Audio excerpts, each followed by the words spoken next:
చర్చలో మనతో పాటు ఈరోజు జాయిన్ అవుతున్నారు రాజకీయ విశ్లేషకులు విజయానంద్ గారు. విజయానంద్ గారు నమస్తే.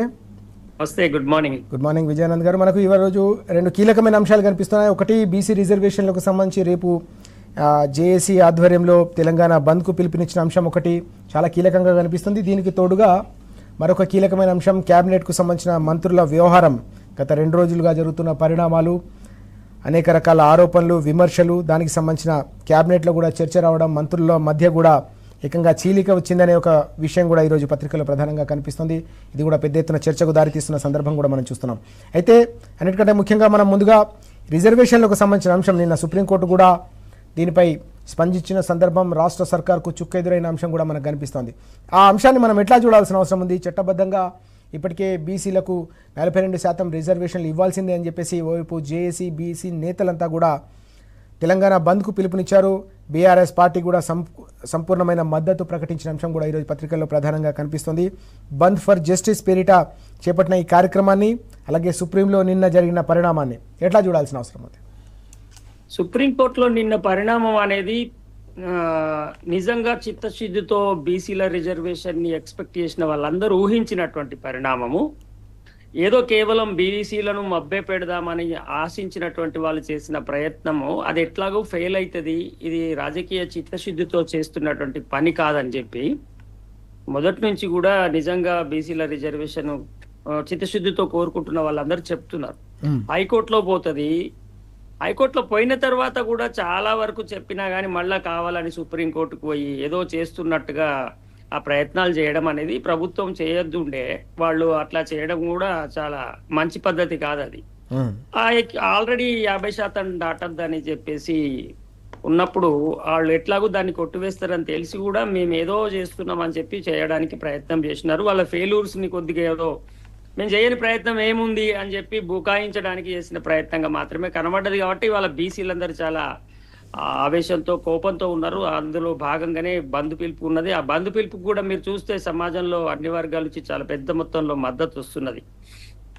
ముఖ్యంగా ప్రధాన ప్రతిపక్ష పార్టీ అయినటువంటి బీఆర్ఎస్ కూడా మీరు కరెక్ట్ గా ఉద్యమం చేస్తే మేము వెంట ఉంటాము, మీరు ఇక్కడ కాదు దీన్ని ఢిల్లీకి తీసుకుపోవాలి, ఈ వేదిక మీద సరే ప్రజలను ఈ బంద్ పిలుపు కానీ ఈ వ్యవహారం కానీ ఇక్కడ ఉన్నటువంటి కాంగ్రెస్ పార్టీ వైఖరి కానీ ఎండగట్టడానికి పనిచేస్తుంది. కానీ అట్ ది సేమ్ టైం బీసీల రిజర్వేషన్స్ రేపు అమలు కావాలంటే ఢిల్లీలో తప్పకుండా ఉన్న కేంద్ర ప్రభుత్వం వైఖరి కూడా ప్రజల ముందట స్పష్టంగా తెలిసేటట్టుగా చేయాల్సినటువంటి అవసరం ఉందని స్పష్టం చేయడం జరిగింది మొన్న వాళ్ళు మద్దతు కోరడానికి వచ్చినప్పుడు.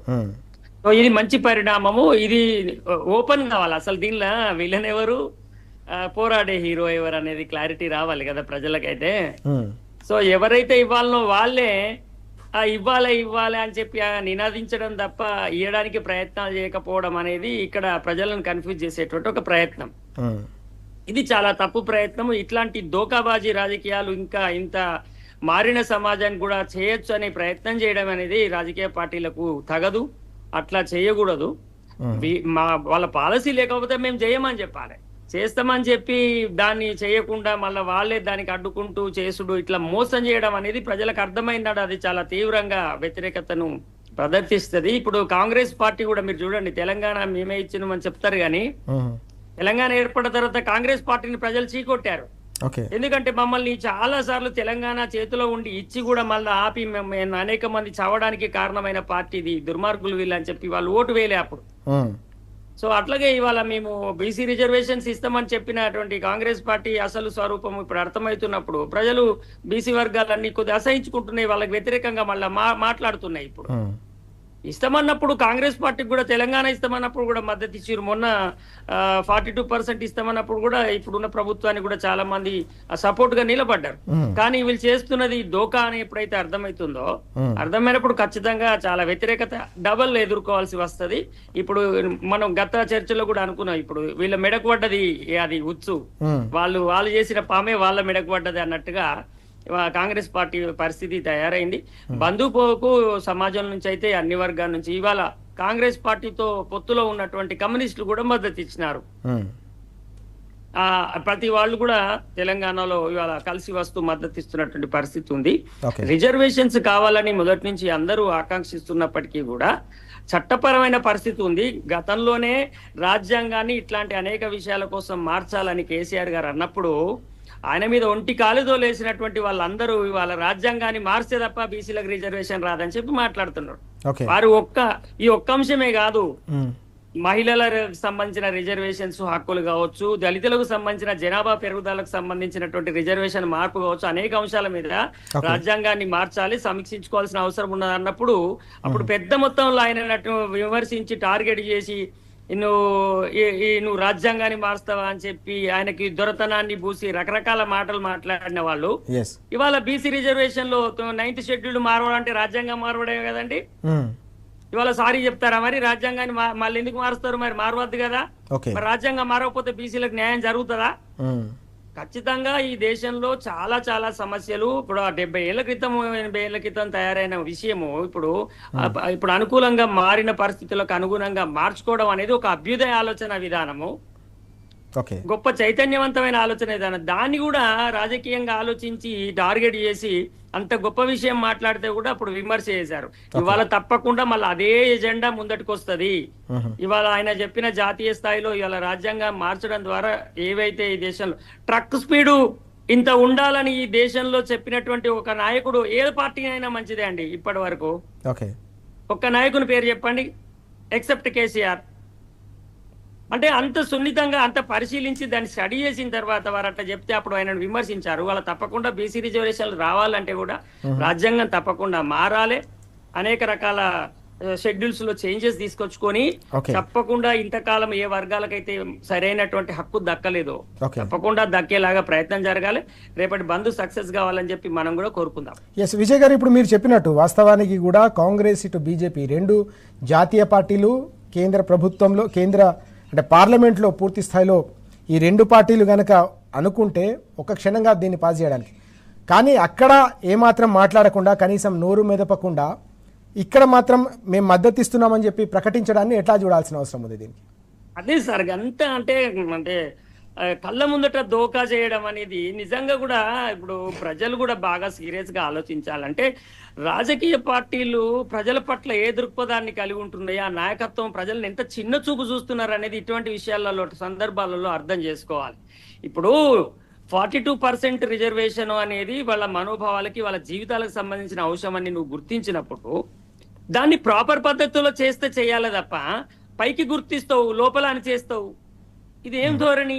ఇవాళ 100% ఒకవేళ నిజంగా బీజేపీకి చిత్తశుద్ధి లేదు, వాళ్ళు అధికారంలో ఉన్నారు, ఇవ్వదలుచుకుంటే వాళ్ళు ఇవ్వచ్చు, ఇస్తలేరు. ఈవెన్ అప్పుడు కాంగ్రెస్ పార్టీ ఇవాళ పార్లమెంట్ లో కదండి జాతీయ స్థాయిలో మొత్తము వీటి యొక్క సదాభిప్రాయాన్ని ఏకాభిప్రాయాన్ని కూడగట్టి వాళ్ళ మీద పెద్ద మొత్తంలో చేయాలి. నేను మొన్నటి డిస్కషన్ లో కూడా నేను మన న్యూస్ ఛానల్లో చెప్పిన విషయం ఏంటంటే బీహార్ ఎన్నికలలో కాంగ్రెస్ పార్టీ 42% బీసీ రిజర్వేషన్ ఎందుకు అనౌన్స్ చేస్తలేదు అంటున్నా.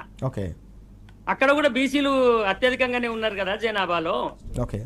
అంటే ఇక్కడ తెలంగాణ ప్రజల నాడు ఎన్నికల కోసము కామారెడ్డి డిక్లరేషన్ పెట్టి పెట్టినరా? నిజంగానే రాహుల్ గాంధీ గారి కాంగ్రెస్ పార్టీ వైఖరి జాతీయ స్థాయిలోనే బీసీలకు 42% రావాలనుకున్నప్పుడు, అది నిజంగానే ప్రజలు దాన్ని ఇష్టపడుతున్నారు అనుకున్నప్పుడు నువ్వు బీహార్ ఎన్నికలలో కూడా నువ్వు అది ఎందుకు ప్రధాన ఎజెండాగా తీసుకుపోవట్లేదు? అంటే ఇక్కడ ఏంటిది? రాష్ట్రాల వారీగా మీ ఇష్టం ఉన్నట్టు ప్రజలను మభ్య పెట్టడానికి అక్కడ ఏ బలహీనతలు ఉన్నాయో అక్కడ ప్రజలకు ఏం అవసరాలు ఉన్నాయో అవి చెప్తారు అక్కడ.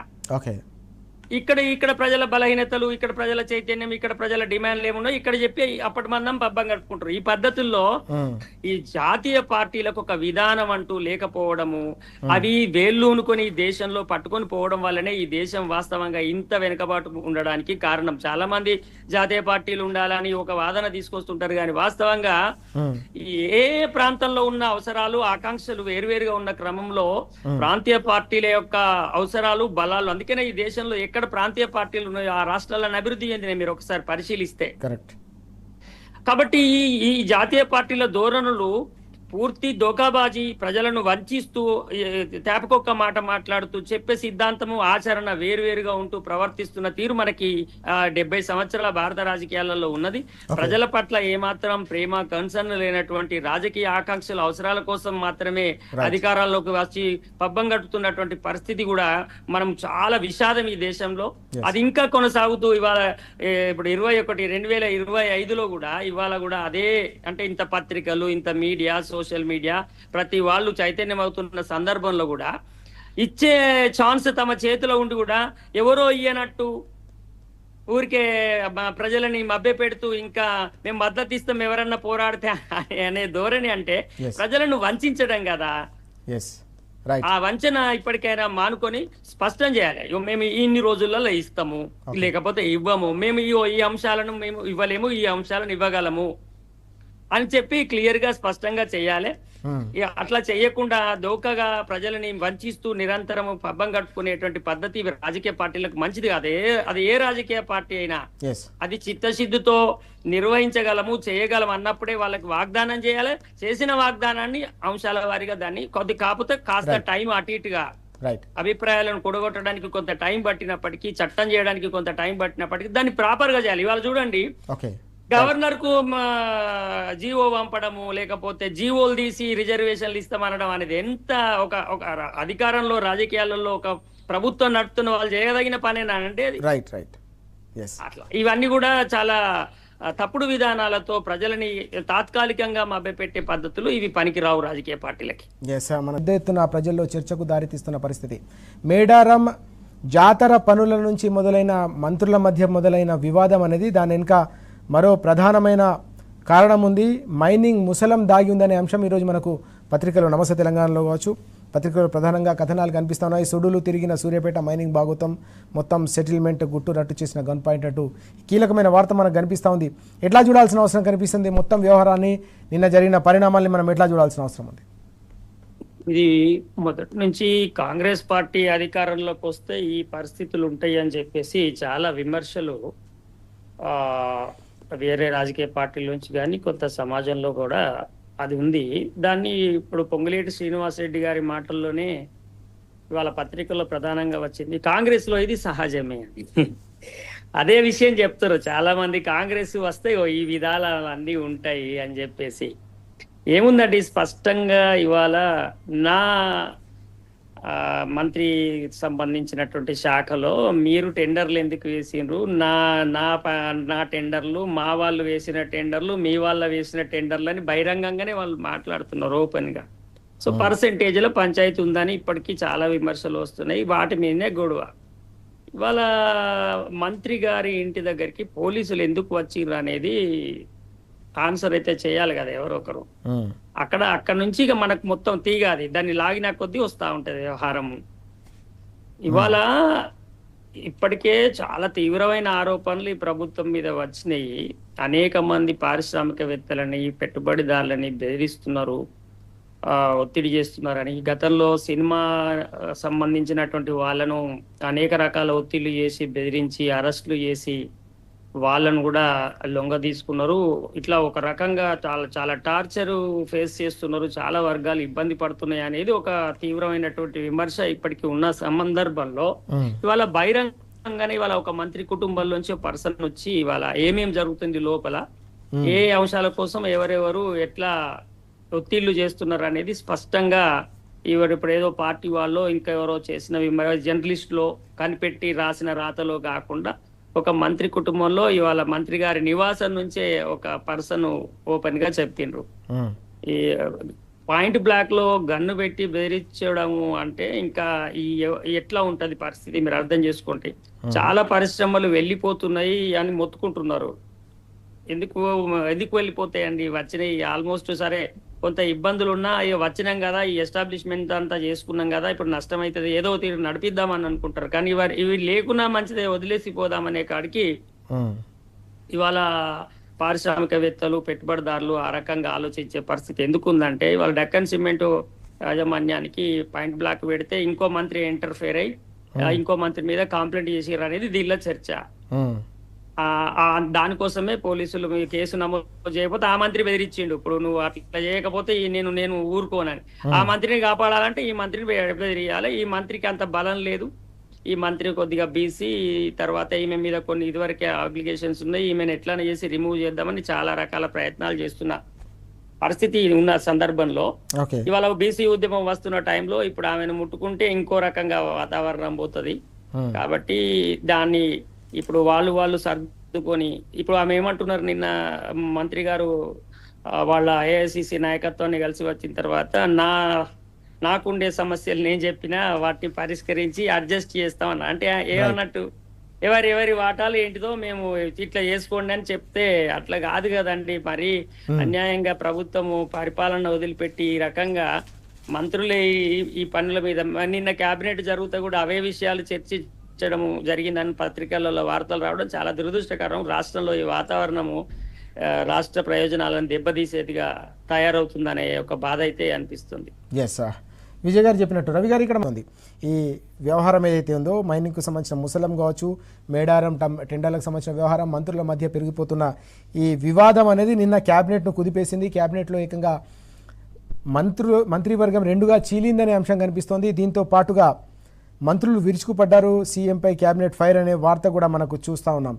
ఎట్లా చూడాలి కాంగ్రెస్ క్యాబినెట్లో జరిగిన ఈ పరిణామాన్ని? మనం ఈ వార్త చూసిన తర్వాత ఒక మిత్రుడు అన్నాడు, ఎందుకోసం విరుచుకుపడ్డారు, మా వాటా సంగతి ఏందనా లేకపోతే ప్రభుత్వం ఇట్లా పార్టీ దెబ్బతింటుందానా అని ఒక జోక్ చేశాడు.